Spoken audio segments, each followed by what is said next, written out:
سر ہم احسان مند ہیں آپ کے ظاہر سی بات ہے آپ کا تو مدر لینڈ ہے, آپ نے کیا, اور ان امریکنز کے جنہوں نے آ کے یہ مدد کی ہے. سر اب جب واپس جائیں گے آپ یہاں سے تو کیا پلانز ہیں آپ کے مزید؟ آپ کیا, جیسے آپ نے کہا کہ اس امداد کو مزید بڑھانے کی ضرورت ہے, تو واپس جا کے آپ کیا کریں گے امریکہ؟ دیکھیں میرے خیال میں یہاں پہ جو گورنمنٹ ہے نا, اس کو چاہیے کہ دنیا کے ہر اس ملک کے اندر جہاں پہ ایک لوگوں کو اکٹھا کیا جا سکتا, اویئرنیس کی صورت میں آپ کو امداد مل سکتی ہے نا, وہاں پہ آپ لوگوں کو ہر ملک کے اندر اپنے 2-2 3-3 4-4 نمائندے بھیجیں یہاں سے, اور ان کو بولیں کہ وہاں کی لیڈرشپ کے ساتھ کنٹینیوسلی ایک ایجوکیشنل پروگرام رکھیں, ڈائسپورا کو اس کو منظم کریں اور ان کو انکریج کریں. آپ اندازہ نہیں کر سکتے ایک چھوٹی سی ایفرٹ کے ساتھ آپ UN سے زیادہ مدد آپ کو اپنے ڈائسپورا سے مل جائے گی. اور جو امریکہ جیسے ملک ہیں ان کو, جیسے اب یہ 2-3 کانگریس مین ہو کے گئے, پیچھے لائن لگی ہوئی لوگوں کی جو آنا چاہتے ہیں, جب وہ آئیں گے اور یہ ساری چیزوں کو دیکھیں گے, اس کے بعد جو ہاؤس کے اندر اس کی ڈالیں گے اپنا وہ پٹیشنز یا کوئی بھی ایک ایسک ڈالیں گے اپروپریشن کمیٹی کو, تو آپ دیکھیں گے اس کا فرق پڑے گا. اور ہم لوگوں کا جو فرض ہے, جو ہم یہاں پہ آ کے واپس جا رہے ہیں, ہم وہاں جا کر کے ان کو ایجوکیشن دے سکتے ہیں کہ جی یہ اس لیول کا, جیسے میں نے خود اپنے آنکھوں سے دیکھا کہ جی کشتیوں کے اندر بچوں کی پیدائشیں ہو رہی ہے, اور بڑی سینسٹیو ہیں یہ قومیں باہر بیٹھ کے, جب وہ دیکھیں کہ آنے والی نسل اپنی آنکھیں ایک آفت کے اندر کھول رہی ہیں تو اس کا اثر پوری دنیا پہ پڑے گا, تو اس کے لیے وہ کھڑے ہو جائیں گے. ان کو کھڑا کرنے کی کوشش کرنی چاہیے, جو یہاں سے میں سمجھتا ہوں کہ اس لیول کی ہو نہیں رہی ہے. سر بہت بہت شکریہ آپ کا, آپ نے وقت نکالا, اور میری دعائیں کہ اللہ تعالیٰ آپ کو مزید کامیاب رکھے. جو آپ نے کوشش کی پاکستان میں سیلاب زدگان کی مدد کے لیے اور پاکستان کے لیے جو آپ کی کوششیں, وہ خراج تحسین ان تمام کوششوں کو. بہت بہت شکریہ آپ کا وقت دینے کے لیے.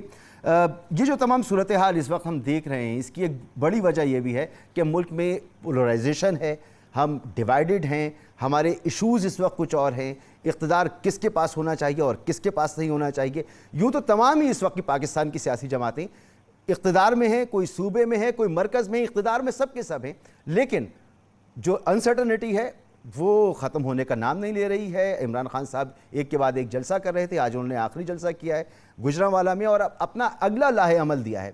تو مزید کیا ہو رہا ہے پاکستان میں, یہ سیاسی عدم استحکام کب تک رہے گا, کب ہم اس سے باہر نکلیں گے؟ ایک بریک کے بعد ہم اس پر تفصیل سے بات کرتے ہیں.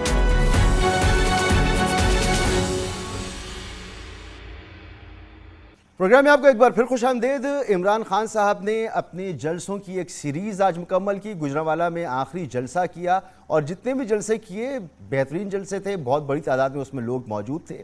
اور آج انہوں نے اپنی اس تحریک کو, اپنی سیاسی تحریک کو ایک اگلا اس کا قدم اٹھایا, ایک نئے فیز میں اسے داخل کر دیا ہے.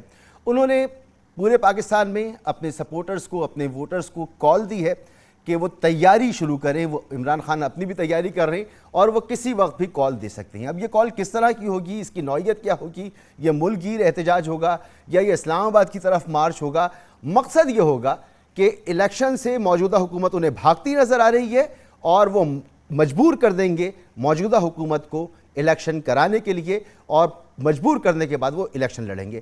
دیکھیں وہ کیا رہیں گے. یہ میں نے ایک فیصلہ کیا تھا کہ گجرانوالہ جلسے میں اپنی قوم کو ایک کال دوں گا, اپنی ساری ڈسٹرکٹ کی تنظیموں کو, ساروں کو میں نے خط لکھا ہے کہ تیار ہو جاؤ, اپنی ڈسٹرکٹس میں لوگوں کو موبلائز کرو, اور انتظار کرو کہ جب میں کال دوں گا, اور جب میں کال دوں گا سب نے تیار ہونا ہے. اگر صاف اور شفاف الیکشن یہ نہیں کروائیں گے تو لوگ تیار ہیں پاکستان کی سڑکوں پہ آ کے پرامن احتجاج کر کے یہاں زبردستی الیکشن کروائیں گے. ہم پرامن احتجاج اور پھر زبردستی الیکشن کروائیں گے. تو عمران خان صاحب کی جو مقبولیت ہے اس سے کوئی انکار کر ہی نہیں سکتا, وہ سب کے سامنے موجود ہے. اب ان کے سامنے جو پی ڈی ایم اتحاد ہے, لگتا یہی ہے کہ اس کی مقبولیت عمران خان صاحب کی مقبولیت کے مقابلے میں خاصی کم ہے.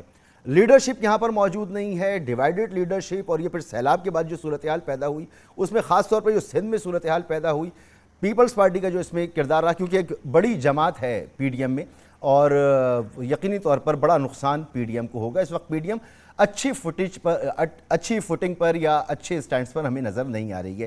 میاں جاوید لطیف صاحب میرے ساتھ موجود ہیں, رہنما مسلم لیگ نون, اور پھر اس کے بعد علی محمد خان صاحب بھی میرے ساتھ موجود ہوں گے. تو پہلے ہم بات کرتے ہیں میاں جاوید لطیف صاحب سے. میاں صاحب, آج عمران خان صاحب نے, پہلے تو آپ دونوں کو خوش آمدید, بہت شکریہ آپ دونوں کا وقت دینے کا. میاں صاحب, آج عمران خان صاحب نے اپنے نئے احتجاجی فیس کا اعلان کر دیا ہے. وہ کال دے رہے ہیں اب اپنی عوام کو.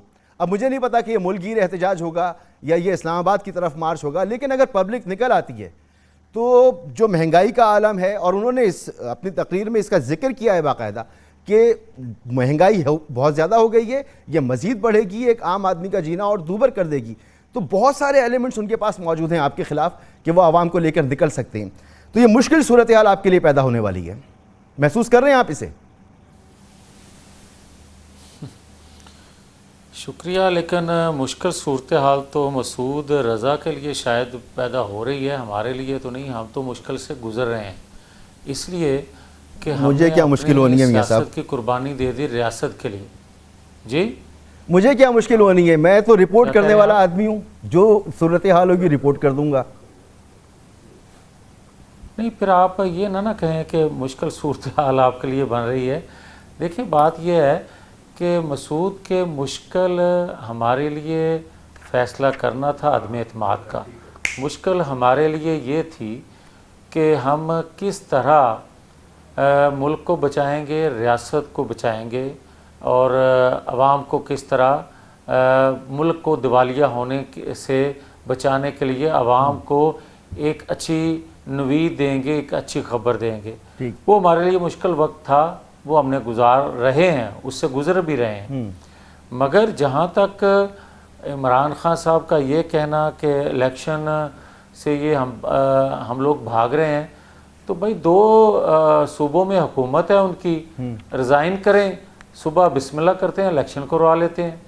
اس میں کیوں کوئی نئی منطق یا نئی تھیوری پیش کرنے کی تو ضرورت ہی نہیں ہے, اگر وہ سنجیدہ ہیں تو.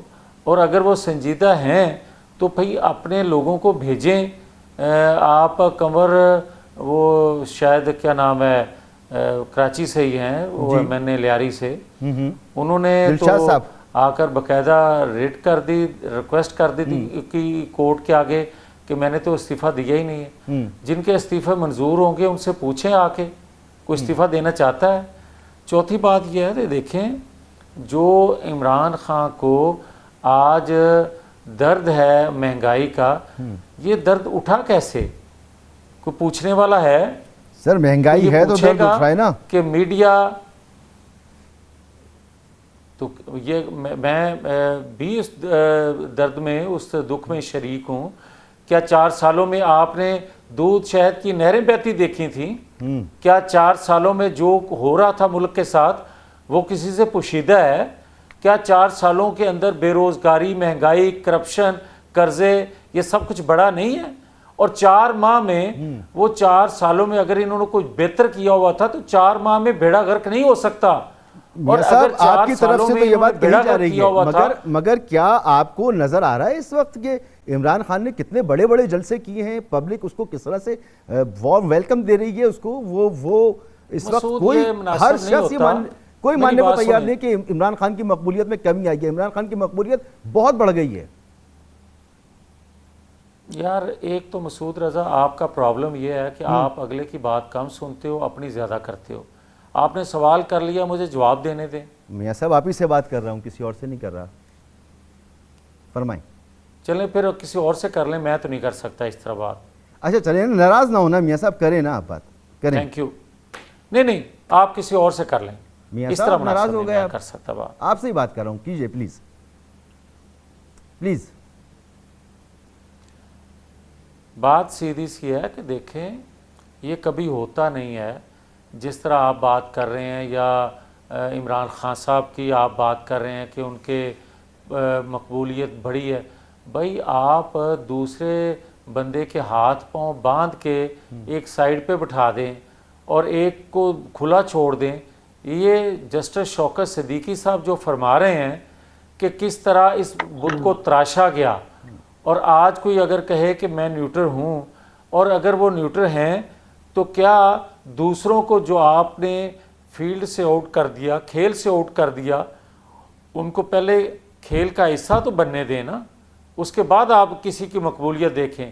آپ یہ دیکھیں کہ میں تو بار بار یہ کہتا آ رہا ہوں کہ ہمارا حساب وہ ہے کہ اگر ایک بچے کی 2 دعوے دار مائیں پیدا ہو جائیں نا، وہ منصف کے سامنے جائیں اور کہیں کہ یہ قرآن پاک پہ ہاتھ رکھ کر کہ یہ میرا بچہ ہے، دونوں یہی قرآن پاک اٹھا کر منصف کو کہہ رہی ہوں، اور منصف کوئی اللہ کا بندہ ایسا ہو کہ جو ایمان لے آئے دونوں کے قرآن پاک پر کہ دونوں سچا قرآن پاک اٹھا رہی ہیں، تو اس کے لیے مشکل ہوگا فیصلہ کرنا. سو وہ منصف فیصلہ کرتا ہے کہ یہ بچہ جو ہے آدھا آدھا دونوں ماؤں کو دے دو.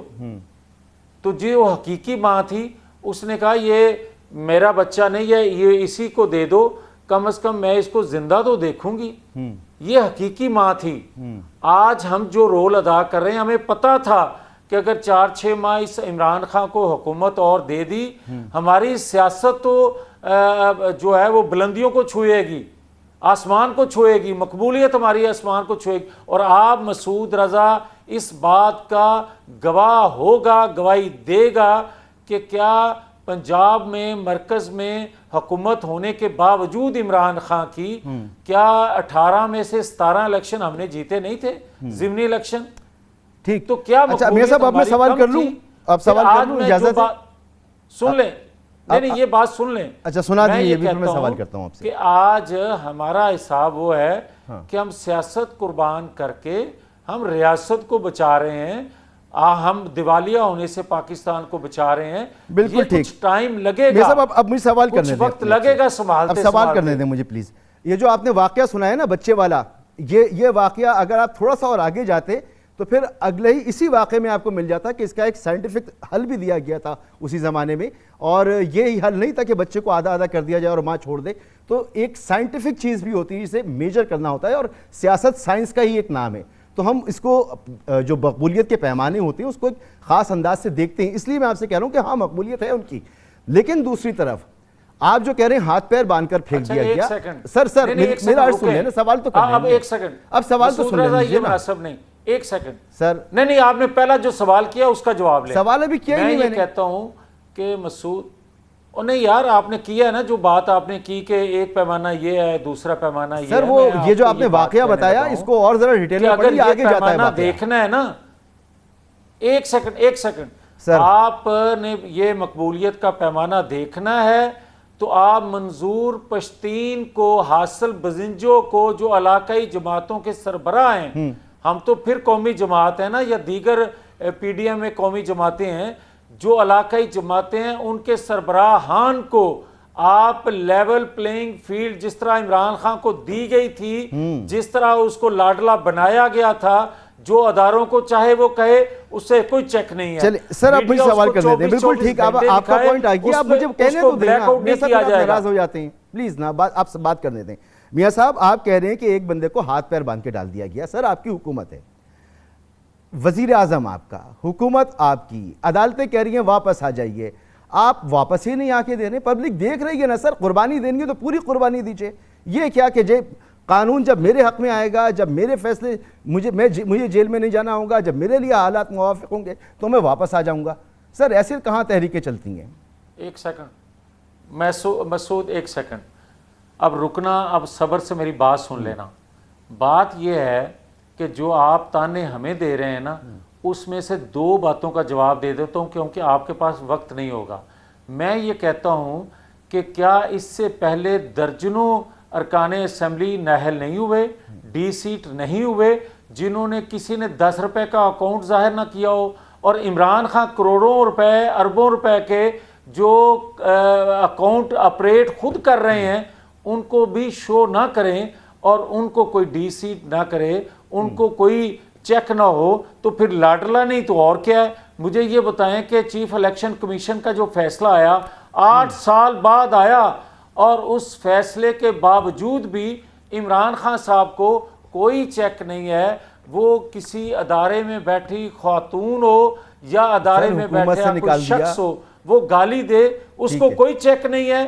مگر دانیال عزیز طلال چودھری کو آپ جو ہیں تاحیات نااہل کر دیں گے.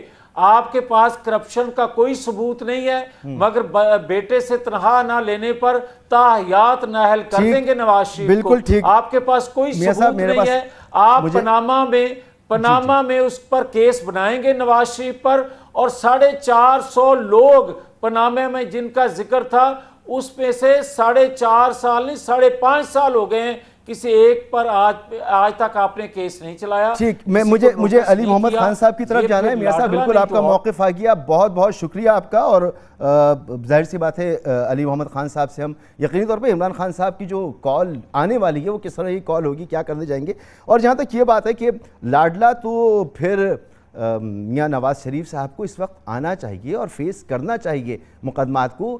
عمران خان پر اگر یہ الزام لگتا ہے کہ جی آپ قانون سے اپنے آپ کو بالا تر سمجھتے ہیں، تو پھر کسی کو اپنے آپ کو قانون سے بالا تر نہیں سمجھنا چاہیے، قانون کا احترام پھر سب کو کرنا چاہیے۔ ایک بریک کی طرف جانا ہے، اور بریک کے بعد علی محمد خان صاحب سے تفصیل سے پوچھیں گے کہ یہ کس طرح کی کال ہوگی، کیا پی ٹی آئی کے ذہن میں چل رہا ہے اور کیا ہونے جا رہا ہے آنے والے دنوں میں۔ ایک مختصر سے بریک کے بعد۔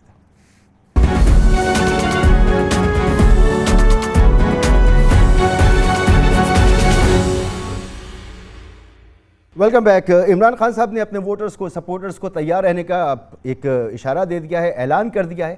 اب یہ کس طرح کی کال ہوگی کہ یہ ملک گیر احتجاج ہوگا، یہ اسلام آباد کی طرف مارچ ہوگا، کہہ تو یہ رہیں کہ مجبور کر دیں گے موجودہ حکومت کو کہ وہ الیکشن کرائے۔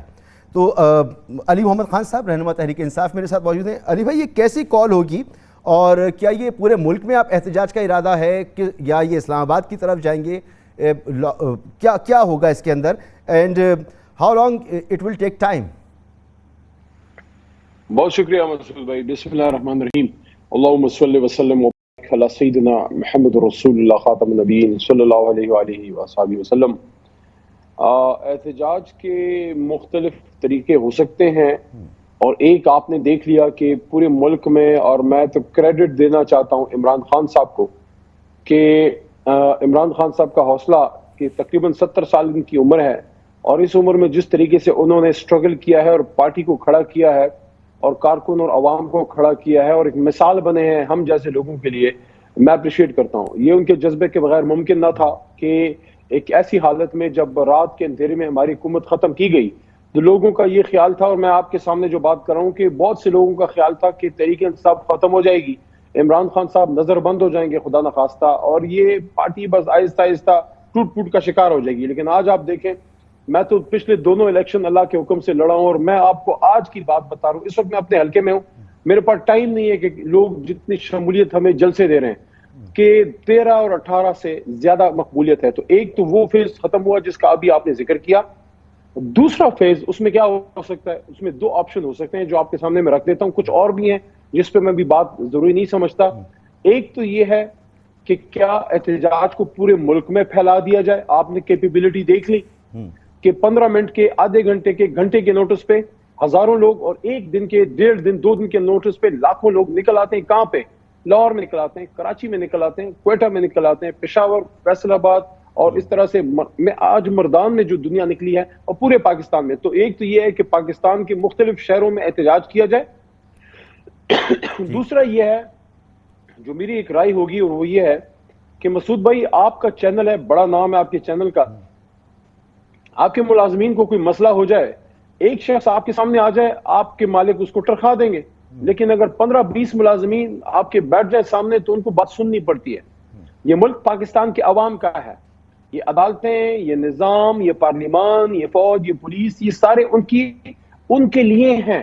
یہ ملک کسی ادارے کے لیے نہیں ہے، یہ عوام کے لیے بنا ہے یہ ملک، اور یہ سارے ادارے عوام کی تحفظ اور ان کی حفاظت اور ان کی فلاح و بہبود کے لیے بنے ہیں۔ تو جب اس ملک کے اصل وارث کون ہیں؟ اس ملک کے اصل وارث وہ لوگ ہیں جو ہمیں ووٹ دیتے ہیں اور جن کی محنت سے آپ کا چینل اور ہماری سیاست اور ملک کا نظام چلتا ہے۔ وہ جب لاکھوں کی تعداد میں نکلیں گے، دیکھیں پنجاب اس وقت تحریک انصاف کے پاس ہے، خیبر پختونخوا پچھلے 10 سال سے ہمارے پاس ہے، گلگت میں اور کشمیر میں دونوں اکائیوں میں ہماری حکومت ہے، اسلام آباد بیچ میں آپ کا چھوٹا سا 25 کلومیٹر کا جزیرہ ہے جس میں محترم جو امپورٹڈ صاحب بیٹھے ہیں، 25 کلومیٹر کے بہادر شاہ ظفر بیٹھے ہوئے ہیں، جو اسلام آباد کے 25 کلومیٹر کے باہر کچھ بھی نہیں کر سکتے، اتنا معذور، اتنا اچھا علی مجبور بھائی، اور اتنا جو یہ وقت بےکس کم اور ہے، لاچار میں وزیر اعظم آپ کے ہم نے نہیں تجربے کا دیکھا فائدہ تھا۔ اٹھاؤں، آپ تو وکیل ہم بھی ہیں، نکل سکتے ہیں، کیا کوئی ہم پاسبلٹی آخری بات، موجود ہے ہم کہ پاکستان اس کی کال سے مختلف پہلے حصوں سے نکل سکتے ہیں؟ اس کال سے پہلے دیکھیے، سنیں مرکزی میری بات، حکومت جو ہے 25 کوئی مئی گورنر راج لگا دے یا کسی قسم کا ایسا اقدام کرے 25 کہ مئی آپ کو کی وہ طاقت جب کم ہو جائے؟ پولیس نکلی اور پولیس نے ہمارے خلاف پولیس گردی کی،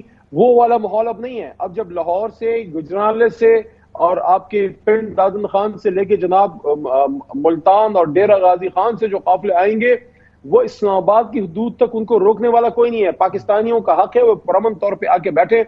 اسی طرح پشاور سے جو آئیں گے اور ساتھ ساتھ جو کشمیر سے اور گلگت بلتستان سے آئیں گے، اور یہاں پہ پرامن احتجاج ہوگا۔ ٹھیک، جب لاکھوں پاکستانی بیٹھے گا اسلام آباد میں مسعود رضا صاحب، اس کا اثر ہر جگہ پہ ہوگا۔ پاکستان کے بالکل اصل ٹھیک وارث علی جب بھائی، میرے بیٹھیں گے پاس اور وقت وہ ختم ہو پرامن گیا، احتجاج میری بڑی کریں گے۔ خواہش تھی کہ میں اور تفصیل سے آپ سے بات کرتا، کئی سوالات میرے پاس موجود تھے، لیکن آپ سے معذرت کہ میں زیادہ بات نہیں کر پا رہا ہوں۔ انشاءاللہ پھر کسی نشست میں، اجازت دیجیے، اللہ حافظ۔